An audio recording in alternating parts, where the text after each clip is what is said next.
প্রথম স্পর্শ শুধু শরীরের নয়, আবেগেরও। তাই এতে স্নেহ, যত্ন এবং সম্মান থাকা জরুরি। তাই সঙ্গীর প্রতিক্রিয়া বোঝো।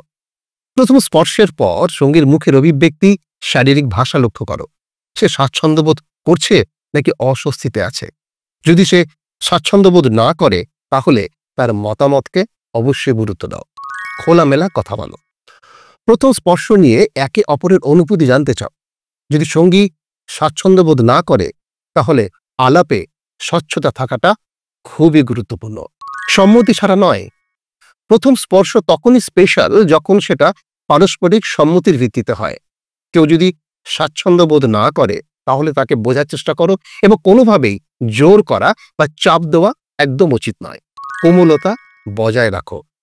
কোন রকম অস্বস্তিকর আচরণ বা বেশি জোরে চেপে ধরা প্রথম স্পর্শের সৌন্দর্য নষ্ট করতে পারে। তাই হালকা, মৃদু, যত্নশীল স্পর্শই সবচেয়ে উপযুক্ত। প্রত্যাশা নিয়ে চাপ দিও না। প্রথম স্পর্শের পর সঙ্গীর কাছ থেকে কোনো নির্দিষ্ট প্রতিক্রিয়ার প্রত্যাশা করো না।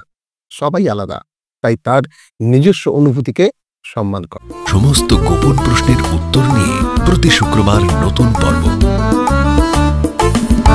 গোপনীয়তার গপ্প, খোলা মনে খোলাখুলি। চ্যানেল সাবস্ক্রাইব করুন।